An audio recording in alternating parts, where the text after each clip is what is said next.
Hello my dear friends, welcome to education point online. मेरा नाम हार्द पटेल और आज के इस लेक्चर में अपन देखने वाले degree of hardness, units of hardness और इसके रिलेशनशिप्स। ठीक है, ये वाला टॉपिक अगर एग्जाम पर्सपेक्टिव से देखें तो थोड़ा सा ज्यादा इंपॉर्टेंट हो जाता है। वो इसलिए कि 2018 के बाद जब से अपना पैटर्न चेंज हुआ है, उसको एग्जामिनर को अगर कोई क्वेश्चन इस टॉपिक से उठाना है तो वो हार्डनेस उठाता है। ठीक है, और हार्डनेस में ऐसा है कुछ कुछ टॉपिक मिक्स कर देता है। जैसे कभी हार्डनेस पूछेगा, ठीक है, उसके टाइप्स पूछेगा और बोल देगा डिग्री ऑफ हार्डनेस भी बताओ, या हार्डनेस पूछेगा उसकी यूनिट्स पूछेगा और इसके रिलेशनशिप बताओ क्या होता है ना। तो ये वाले जो टॉपिक हैं ये थोड़े से ज्यादा इंपॉर्टेंट हो जाते हैं, पर ये नहीं है कि ये वाले टॉपिक इंपॉर्टेंट बाकी छोड़ दें। बाकी भी इंपॉर्टेंट है, किस लिए? क्योंकि 2023 के बाद से अगर थोड़ा सा पैटर्न को देखेंगे तो न्यूमेरिकल भी पूछ ले रहा है और इस टॉपिक से अलग जो क्वेश्चन बन सकते हैं वो भी पूछ ले रहा है ना। तो अपन को सारी चीजें पढ़ते चलना है जिससे अपने सीजीपीए में कोई फर्क ना पड़े और सीजीपीए अच्छा जाए और साथ में अपन इस एग्जाम में अच्छे से पास, अच्छे नंबरों से पास भी हो जाए, है ना। तो मैं वो आपको कॉन्सेप्ट देने की पूरी अच्छे से कोशिश करूंगा। ठीक है, तो बिना टाइम वेस्ट के अपन डायरेक्ट वीडियो को स्टार्ट करते हैं।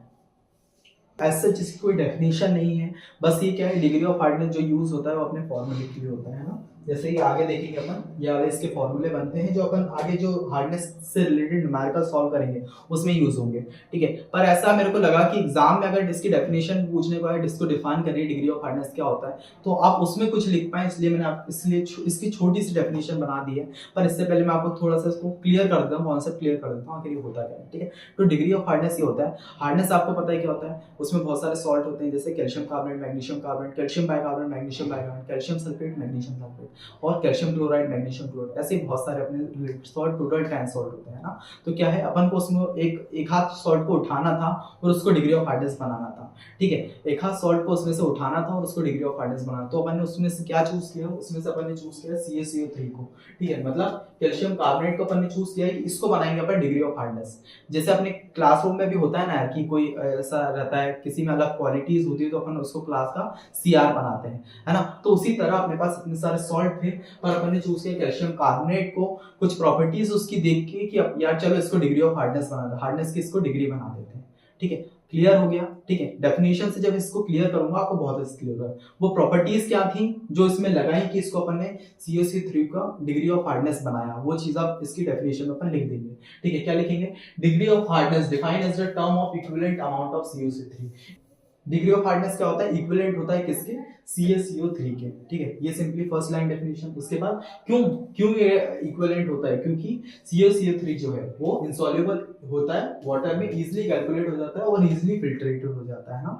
क्या है कि CaCO3 का जो अमाउंट था अपना, CaCO3 का जो अपना आयन था वो इजीली वाटर में इंसॉल्युबल हो जाता, उसमें मिल जाता था। ठीक है, इसलिए अपन ने चूज किया कि चलो CaCO3 को अपन डिग्री ऑफ हार्डनेस बनाते हैं। और सेकंड पॉइंट क्या था, इसका जो मॉलिक्यूलर वेट था, अगर इसको कैलकुलेट करेंगे और उसका मॉलिक्यूलर वेट निकालेंगे वो होता है 100।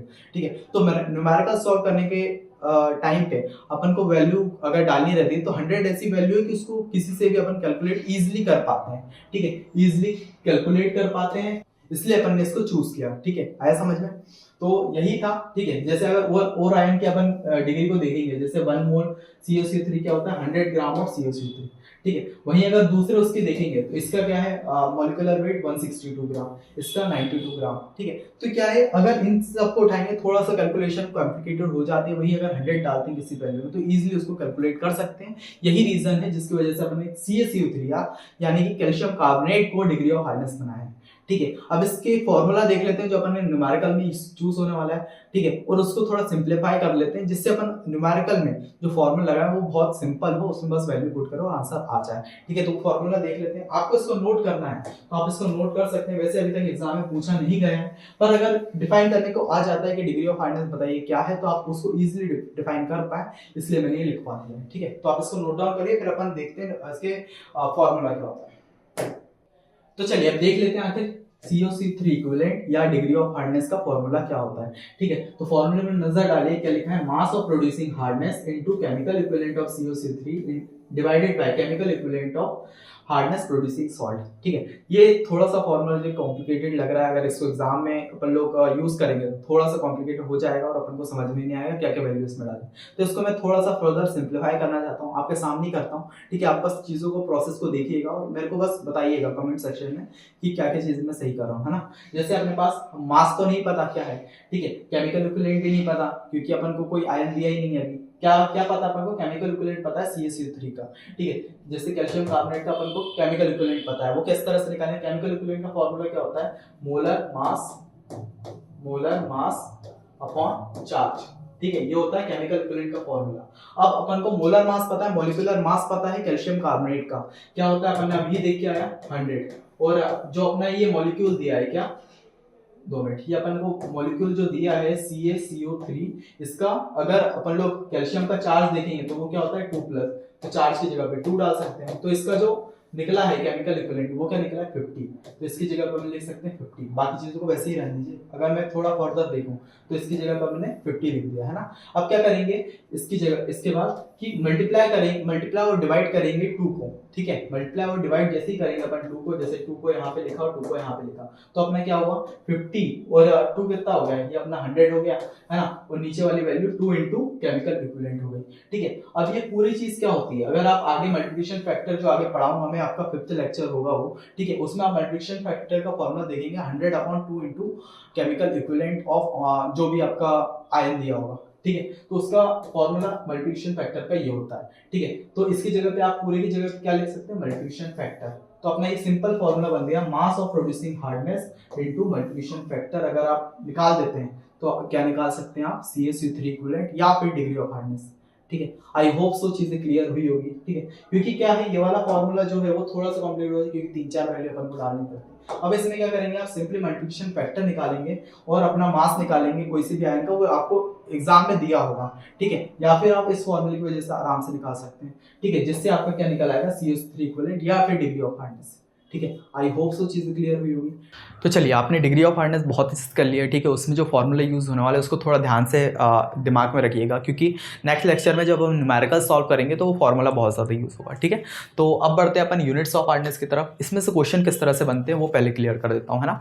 क्वेश्चन इस तरह से बनेगा, हार्डनेस बताइए, डिग्री ऑफ हार्डनेस बताइए और हार्ड वाटर सॉफ्ट वाटर, ये प्रीवियस में बना हुआ है, ठीक है। इस तरह से क्वेश्चन बने तो आप लिख दीजिएगा, प्रीवियस ईयर मैंने हार्डनेस पढ़ा के रखा है, हार्ड वाटर सॉफ्ट वाटर क्या होता है वो पढ़ा के रखा है, नहीं देखा हो तो डिस्क्रिप्शन में लिंक होगा, जाके आप पहले वो देखिए, ठीक है। और डिग्री ऑफ हार्डनेस अभी इससे पहले वाली स्लाइड में पढ़ाया अपन ने, है ना। और इसके बाद किस तरह से क्वेश्चन बनता है, सेकंड कि हार्डनेस बताइए, यूनिट्स ऑफ हार्डनेस, उसके रिलेशनशिप्स, ठीक है। अगर ये पूछता है हार्डनेस तो मैंने जो पढ़ा है वो आप लिख दीजिएगा। उसके बाद यूनिट्स ऑफ हार्डनेस अपन देखने वाले किस तरह से प्रेजेंट करो, साथ में उसके रिलेशनशिप, ठीक है। तो आपको बहुत अच्छे से ये चीज़ें क्लियर होगी, आपको पता भी चल जाएगा एग्जाम में इसको किस तरह से लिखूँ, ठीक है। तो अपन देख लेते हैं यूनिट्स ऑफ हार्डनेस क्या होता है। बेसिकली 4 टाइप की यूनिट्स होती है हार्डनेस में, है ना, जिसमें पहली यूनिट है पार्ट्स पर मिलियन, सेकंड यूनिट है मिलीग्राम पर लीटर, थर्ड यूनिट है अपनी क्लर्क और फोर्थ यूनिट है फ्रेंच, ठीक है। तो एक एक करके अपन सारी यूनिट्स को देखते हैं। सबसे पहले देखते हैं पार्ट्स पर मिलियन क्या होता है, ठीक है। तो एक पार्ट्स पर मिलियन क्या होता है, जो 10⁶ पार्ट ऑफ वाटर में जो एक पार्ट प्रेजेंट होता है CaCO3 का, उसको बोलते हैं 1 ppm। क्लियर हुआ, क्या है कि अपना जो 10⁶ पार्ट ऑफ वाटर में एक आयन जो प्रेजेंट है CaCO3 का, एक पार्ट जो प्रेजेंट है CaCO3 का, उसको अपन बोलते हैं पार्ट्स पर मिलियन। वही चीज़ ये कह रही है, 1 part per million is equals to 1 part of CaCO3 in 10⁶ part of water, ठीक है। अब इसको पॉइंट के जरिए किस तरह से एक्सप्लेन करना वो मैंने यहाँ पे लिख दिया, क्या है, part of CaCO3 in 1 million part of water. ये छोटी सी आप डेफिनेशन लिख देगा, जिससे अपन को ये चीज़ें एग्जामिनर को आराम से क्लियर हो जाए, है ना, और वो आराम से मार्क्स देते। उसके बाद सेकंड चीज़ थोड़ा सा लिख देना, मैंने अपनी तरफ से लिख दिया। और ये जो चीज़ लिखी है इतनी बड़ी सी डेफिनेशन, ये मैंने बस पेज भरने के लिए लिखवाई है, ठीक है, कि इसमें जो जो पॉइंट लिखे हैं वो भी एकदम कैलकुलेटेड हैं। और एग्जाम में अगर आप ये लिख देते थोड़े से पेज भर जाएंगे और थोड़ा सा लिखा हुआ रखेगा तो एग्जामिनर आराम से नंबर देगा, है ना। तो वही चीज़ लिखिए, it is defined as the number of part of the CaCO3 equivalent. वही चीज़ लिखी जो मैंने ऊपर लिखी, जो छोटी सी लाइन में लिखी है उसको ही मैंने इन अदर वर्ड्स में लिख दिया। क्या है, it is defined as the number of part of CaCO3 equivalent present in 10⁶ part of water, this is known as ppm। I hope so आपको क्लियर हो गया होगा, ठीक है। मैंने इसे उससे लिखवाया है कि आप एग्जाम में इस चीज़ को आराम से लिख दें। मैं थोड़ा सा इसको रफ कर देता हूँ जिससे आप इसको नोट कर लें। तो इतना आप जब एग्जाम में लिख देंगे तो आपको इससे के आपको पूरे मार्क्स मिलेंगे, ठीक है। तो इतना आप नोट कर लीजिए, फिर अपन बढ़ते हैं सेकंड यूनिट की तरफ। चलिए अब देख लेते हैं सेकेंड यूनिट जो है अपनी मिलीग्राम पर लीटर। ये क्या होता है? Number of milligram of calcium carbonate यानी कि CaCO3, number of milligram of CaCO3 present है 1 लीटर ऑफ वाटर। नीचे वाले उससे समझ लेते हैं, आराम से क्लियर हो रहेगा। क्या है 1 मिलीग्राम पर लीटर? क्या होता है 1 mg ऑफ CO3 इक्विवेलेंट जो प्रेजेंट होता है 1 लीटर वाटर में, उसको अपन बोलते हैं 1 मिलीग्राम पर लीटर। क्लियर हुआ? क्या है 1 मिलीग्राम ऑफ CO3 इक्विवेलेंट जो प्रेजेंट होता है 1 लीटर वाटर में, ठीक है, उसको क्या बोलते हैं अपन लोग 1 मिलीग्राम पर लीटर। डेफिनेशन वही कह रही है, number of milligram of calcium carbonate CO3 present in 1 litre of water. इतना सा आप लिख देंगे, आपको आराम से नंबर मिलने वाले हैं। ठीक है, तो क्लियर होगी। उसके बाद ये जो अपनी ppm है और मिलीग्राम पर लीटर, ये क्या है दोनों की इक्वल है कि 1 ppm is equals to 1 milligram पर लीटर होता है। ठीक है, ये कैसे होता है वो चीज़ अपन देख लेते हैं। जैसे 1 ppm is equals to 1 milligram पर लीटर, ये क्यों है? क्योंकि ये आपने फॉर्मूला पहले पढ़ के रखा होगा, मास m अपॉन v, मतलब mass upon volume is equals to density. ठीक है, पर इन केस ऑफ वाटर जो डेंसिटी होती है उसकी वैल्यू क्या होती है 1, जिसकी वजह से मास इज इक्वल्स टू क्या हो जाता है वॉल्यूम। जैसे ही अपना ये हो जाए तो 1 लीटर यानी कि वॉल्यूम क्या होगा 1 किलोग्राम। ठीक है, 1 किलोग्राम को अपन क्या लिख सकते हैं 1000 ग्राम। 1000 ग्राम को क्या लिख सकते हैं 1000 इंटू 1000 मिलीग्राम। ठीक है, तो 1 लीटर जो है वो किसके इक्वल हो गया अपना 10⁶ मिलीग्राम के।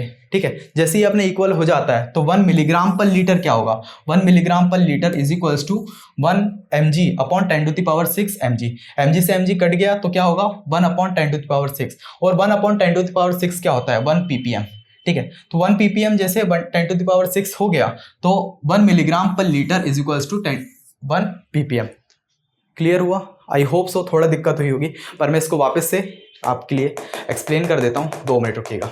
ठीक है, ठीक है, तो चलिए देख लेते हैं क्या है 1 ppm इज इक्वल्स टू होता है 1 मिलीग्राम पर लीटर। ये क्यों होता है वो चीज़ देख लेते हैं। ठीक है, ये फॉर्मूला आपने बचपन में पढ़ा होगा। ठीक है, बचपन में क्या, जब 11th-12th क्लास में होगे तब पढ़ा होगा कि मास अपॉन वॉल्यूम होता है इज इक्वल्स टू डेंसिटी। ठीक है, in case of water, but in case of water की जो डेंसिटी होती है वो उसकी वैल्यू क्या होती है 1। जैसे ये 1 हो गई तो अपना मास जो है वो किसके इक्वल टू हो जाता है वॉल्यूम के। जैसे इक्वल टू हो गया तो 1 लीटर यानी कि ये क्या होता है वॉल्यूम, जैसे वाटर है। ठीक है, इसको क्या अपन वॉल्यूम में गिनेंगे लीटर में गिनेंगे, तो वही चीज़ लिखिए। ठीक है, कि 1 लीटर इज इक्वल्स टू हो जाएगा अपना 1 किलोग्राम। जैसे ही 1 litre is equals to 1 kilogram हो गया, 1 किलोग्राम को अपन लोग क्या लिख सकते हैं 1000 ग्राम। ठीक है, 1000 ग्राम को अपन क्या लिख सकते हैं 1000 इंटू 1000 मिलीग्राम। ठीक है, ये जैसे लिख दिया तो क्या हो जाएगा 1 लीटर किसके इक्वल हो जाएगा 10⁶ mg यानी कि मिलीग्राम के ऊपर। जैसे ही अपने इक्वल हो गया तो 1 मिलीग्राम पर लीटर क्या होगा 1 मिलीग्राम अपॉन 10⁶ मिलीग्राम। ये हो गया। फिर उसके बाद mg से mg कट गया तो क्या हो गया 1 अपॉन 10⁶। और ये पार्ट्स पर मिलियन की ही डेफिनेशन है कि 1 part of CO3 in 10⁶ part of water, 1 part of CO3 in 10⁶ part of water. ठीक है, वही चीज़ ये लिखी हुई है। तो ये क्या कहलाएगा 1 ppm। जैसे ये कहलाता है तो मतलब 1 mg पर लीटर हो गया अपना 1 ppm। ठीक है, आई होप सो क्लियर हुआ होगा। थोड़ी सी कॉम्प्लिकेटेड चीज़ है पर आप थोड़ा समझने का ट्राई करेंगे आपको आराम से क्लियर हो जाएगा। तो वही एग्जाम में आता है तो अपन को सेकंड यूनिट इस तरह से डिफाइन करनी है, क्योंकि इसकी डेफिनेशन बहुत छोटी सी लिखी है ना, जो अपन को सिंपली एग्जाम में प्रेजेंट करनी है कि number of milligram of calcium carbonate जो है प्रेजेंट होता है 1 लीटर ऑफ वाटर में, उसको बोलते हैं 1 मिलीग्राम पर लीटर। ठीक है, ये चीज़ आप लिख देंगे। उसके बाद ये छोटा सा आप बना देंगे कि 1 ppm is equals to 1 milligram. तो इससे क्या अपना पेज भर जाएगा और एग्जामिनर पे एक अच्छा इंप्रेशन पड़ता है, जिसकी वजह से वो आपको मार्क्स देगा, है ना। तो ये चीज़ अपन को लिख देनी है जिससे अपना आंसर बहुत अच्छे से प्रेजेंट होगा एग्जाम में। ठीक है, तो इसको आप नोट कर लीजिए। फिर अपन बढ़ते 3rd और 4th यूनिट को देखते हैं। तो चलिए अब देख लेते हैं 3rd यूनिट को। ठीक है, इसमें जो डेफिनेशन है मैं थोड़ा सा आपको इसमें एक इंजीनियरिंग स्टूडेंट का थोड़ा टच देना चाहूँगा। ठीक है, क्योंकि क्या है कि बहुत सारी ऐसे हिंट होते हैं कि अगर वो थोड़ा सा पहचान ले तो उससे क्या है अपन को आंसर को याद करने की ज़रूरत नहीं है, थोड़े से बस चेंजेस करने, अपन को आराम से आंसर लिख देंगे एग्जाम में। जैसे ये वाली जो डेफिनेशन लिखी थी ये थोड़ी सी बड़ी सी, ठीक है, इसमें ही बस आपको कुछ चेंजेस करने हैं। तो अपन लोग जो अपनी 3rd और 4th जो है यूनिट उसको आराम से लिख देंगे। क्या है इसमें जैसे 10⁶ पार्ट लिखा है, इसकी जगह आपको करना है 70,000 पार्ट लिखेंगे। तो वो कौन सी यूनिट हो जाएगी अपनी, क्लर्क, ठीक है। उसकी जगह जैसे यहाँ पे क्या लिख दिया था अपन ने, उधर 10⁻6 पार्ट लिखा था, उसकी जगह यहाँ पे बस 70,000 लिख देंगे तो अपने ये वाली डेफिनेशन क्लियर हो जाएगी। उसके बाद अगर फ्रेंच में देखें तो फ्रेंच में क्या करना है, उसमें अपन ने 6 पार्ट लिखा है, 10⁻6 पार्ट, उसकी जगह यहाँ पे लिखना है 5 पार्ट। हो गया, इतना लिखेंगे आपकी चारों डेफिनेशंस बहुत अच्छे से क्लियर हो जाएगी। तो वही है, ये दोनों तो आपको समझ में आ गई थी, है ना। उसके बाद थर्ड डेफिनेशन देख लेते हैं। वन क्लर्क क्या होता है? वन क्लर्क होता है एक पार्ट जो CO3 प्रेजेंट होता है कितने 70,000 पार्ट ऑफ वाटर में, जो एक पार्ट ऑफ CO3 प्रेजेंट होता है उसी को अपन बोलते हैं वन क्लर्क। क्लियर हुआ? वही चीज ऊपर कह रही है, number of part of CO3 calcium carbonate यानी कि CaCO3 present in 70,000 part of water में, उसको अपन बोलते हैं डिग्री क्लर्क। और सेकंड डेफिनेशन वही है जो अपन ने पहले लिखी थी, it is defined as the number of part of CO3, मतलब इसको अदर वर्ड्स में लिख दे, it is defined as the number of part of CO3 equivalent in 10⁻70,000 part of water is known as Clark. ठीक है, बस वही है। आप अगर फर्स्ट डेफिनेशन याद करेंगे सेकंड वाली, तो उसमें बस आप ये जो दो चेंजेस करेंगे कि इसकी जगह 70,000 लिख देंगे 10⁻6 की जगह, तो आराम से क्लियर डेफिनेशन बन जाएगी। ठीक है, इसको आप नोट डाउन करना चाहे तो आप नोट डाउन कर सकते हैं। ठीक है, साथ ही अपन फोर्थ डेफिनेशन भी देख लेते हैं और फिर आराम से क्लियर करते हैं, फिर आराम से इसको नोट डाउन कर लिएगा। ठीक है, फ्रेंच क्या कह रहा है? वन फ्रेंच क्या होता है? One part of CO3 equivalent present in 10⁻5 part of water. First वाली में क्या था? 1 ppm क्या हो रहा था? 10⁻6 पार्ट ऑफ वाटर।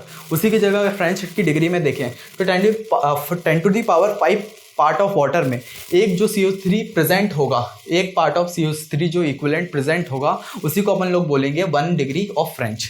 ठीक है, तो इसकी डेफिनेशन क्या कह रही है? Number of part of calcium carbonate या CaCO3 present in 10⁻5 part of water, this is known as French.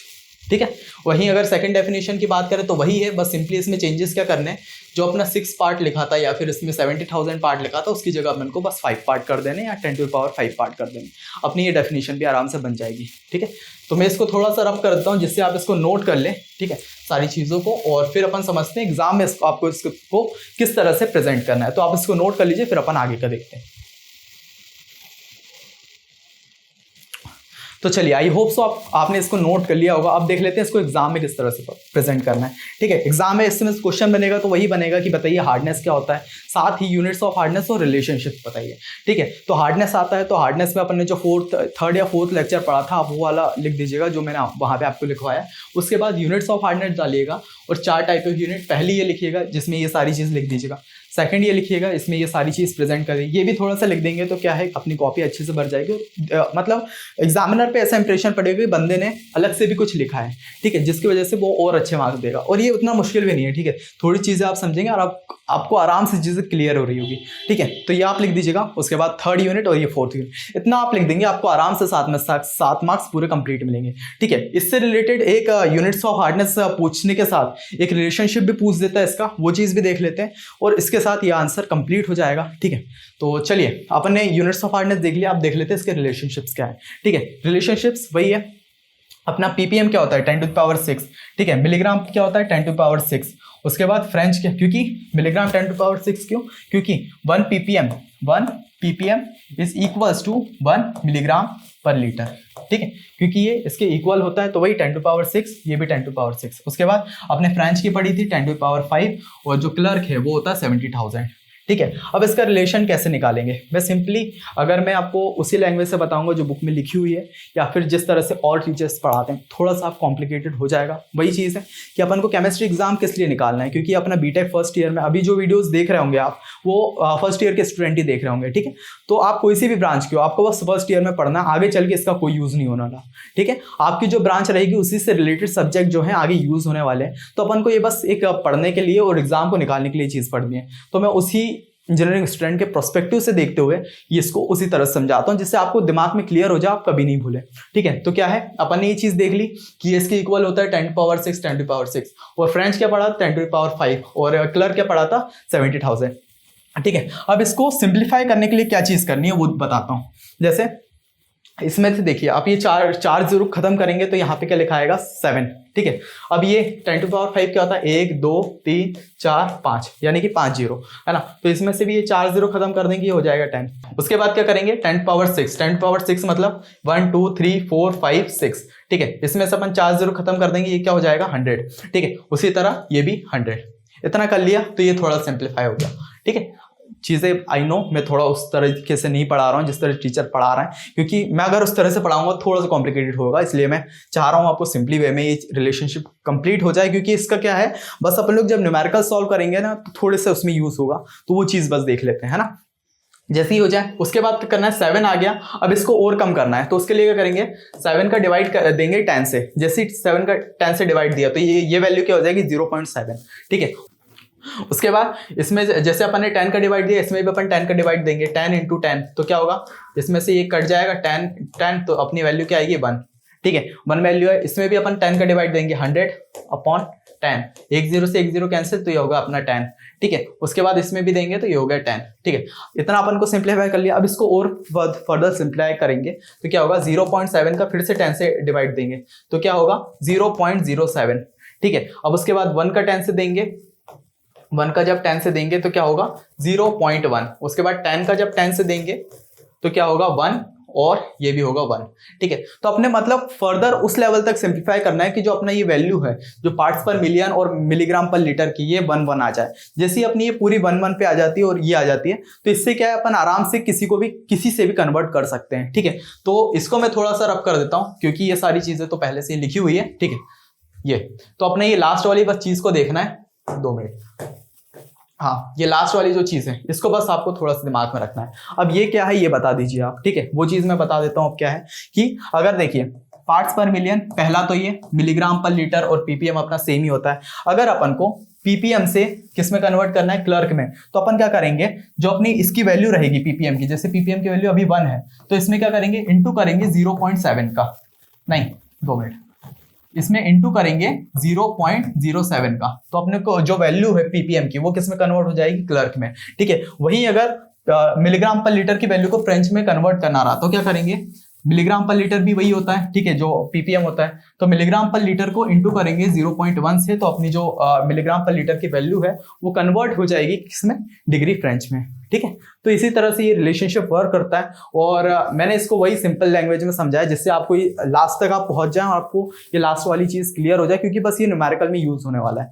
ठीक है। और एग्जाम में भी आया तो इसी तरह से आप प्रेजेंट कर दिएगा। जो चीज बताई है मैंने कि इसको फर्दर सिंपल, उसको तो अगर कर नहीं सकते तो इसके 4 0 खत्म करिएगा, इसके 4 4 करके इसको करिएगा, ठीक है। उसके बाद इसको 10 से डिवाइड करिएगा तो ये फर्दर सिंप्लीफाई, फिर उसको 10 से डिवाइड करिएगा तो ये फर्दर सिंप्लीफाई हो जाएगी। तो उस तरह से आप करेंगे तो आपको चीजें आराम से क्लियर हो रही होगी, ठीक है। तो आई होप सो आपको अपना आज का जो टॉपिक था कि डिग्री ऑफ हार्डनेस वो अच्छे से क्लियर हो गया होगा, उसके बाद यूनिट्स ऑफ हार्डनेस वो अच्छे से क्लियर हो गया होगा, और फिर अपना रिलेशनशिप बिटवीन ये अच्छे से क्लियर हो गया होगा, ठीक है। अब एग्जाम में क्वेश्चन बनता है हार्डनेस बनेगा, यूनिट्स ऑफ हार्डनेस और रिलेशनशिप, तो आप ये सारी चीजें आप लिख देगा, आपको आराम से 7 में 7 मार्क्स पूरे कंप्लीट मिलेंगे, ठीक है। तो बढ़ते हैं आगे। तो इसी के साथ आज के इस लेक्चर को ही कंप्लीट करते हैं। वीडियो लेक्चर कैसा लगा मुझे कमेंट में जरूर बताइएगा, ठीक है। और अपना नाम भी कमेंट जरूर करिएगा, जिससे अगर कभी मिलते हैं आप अपना नाम बताएंगे तो मैं शायद पहचान पाऊँ कि यार आपने कमेंट किया था, ठीक है। और अगर इस लेक्चर से रिलेटेड कोई भी डाउट हो या प्रीवियस लेक्चर से रिलेटेड कोई भी डाउट हो तो आप वो चीज़ भी मुझे कमेंट में जरूर करिएगा, मैं उसको डाउट को क्लियर करने की वहीं पर कोशिश करूँगा, ठीक है। और बाकी अपने ये कुछ फ्री कोर्सेज हैं, जैसे इंजीनियरिंग केमिस्ट्री मैं करा रहा हूँ, ठीक है, यूट्यूब पे आपके लिए बिल्कुल फ्री रहेगा। 1 to लेके 7 यूनिट, जितनी भी यूनिट है वो सारी कंप्लीट कराऊंगा मैं, ठीक है। बिल्कुल बेसिक लेवल से पढ़ेंगे कि आरजीपी में जो एग्जाम में लिखना है उस तरह से मैं आपको समझाऊंगा, और बीच बीच में थोड़ा सा गाइड भी कर दूंगा कि आपको किस तरह से प्रेजेंट करना है, क्या क्या चीजें करनी है, और भी बहुत सारी चीजें, है ना। उसके बाद बेसिक फिजिक्स, ये आपको सचिन पढ़ा रहा है, ये भी पूरा कंप्लीट होगा अपने यूट्यूब पे, ठीक है। आपके लिए बिल्कुल एब्सोल्युटली फ्री रहेगा, ठीक है। और ऐसा पढ़ाएंगे यार कि कोई भी बंदा, ठीक है, अगर कोई भी यूनिवर्सिटी का एग्जाम निकालना चाहे तो वो ये प्लेलिस्ट पढ़ के आराम से निकाल सकता है, ठीक है। उसके बाद बेसिक मैकेनिकल इंजीनियरिंग, ये अपने इरफान भैया ने 4 यूनिट आराम से यूट्यूब पे करा के रखी है। अगर आपके सेम में ये वाला सब्जेक्ट है तो आप वहां पे जाके पढ़ सकते हैं, ठीक है। आपको डिस्क्रिप्शन में इन सारे जो फ्री कोर्सेज है इसका लिंक मिल जाएगा, ठीक है। उसके बाद बेसिक कंप्यूटर इंजीनियरिंग, ये भी सचिन अभी स्टार्ट करेगा कुछ टाइम में, तो ये भी आपके लिए एब्सोल्युटली फ्री रहेगा। और फिर बाकी ये बेसिक इलेक्ट्रिकल और इलेक्ट्रॉनिक्स इंजीनियर, इसका अभी कुछ पता नहीं है, या तो ये फ्री भी हो सकता है यूट्यूब पे, या फिर इसका पेड कोर्सेज भी बन सकता है, वो अब आगे बताते हैं हम लोग, ठीक है। पर ट्राई करेंगे, आप कमेंट करके बताइएगा कि इसको फ्री करें या फिर पेड में रखें, ठीक है। और साथ में अगर आपको कोई भी क्वेरी हो, ठीक है, इससे रिलेटेड, बैचेस से रिलेटेड, तो आप ये नंबर पे कॉल करके आराम से पूछ सकते हैं, ठीक है। बाकी अपने कुछ पेड कोर्सेज भी हैं, M1, M2, EG और सिविल, ठीक है। ये कुछ पेड कोर्सेज जिसका प्राइस बस 799 है। अगर आपको लगता है अभी आप फर्स्ट ईयर में आपने कुछ क्लास बंक कर दी है, ठीक है, जिसकी वजह से अपन को कॉलेज में चीज़ समझ में नहीं आ रही है, तो मैं कहूँगा आप ये कोर्सेज लेके पढ़िए, ठीक है, बहुत वर्थ इट है, ठीक है, आप आराम से चीज़ें क्लियर हो रही होगी।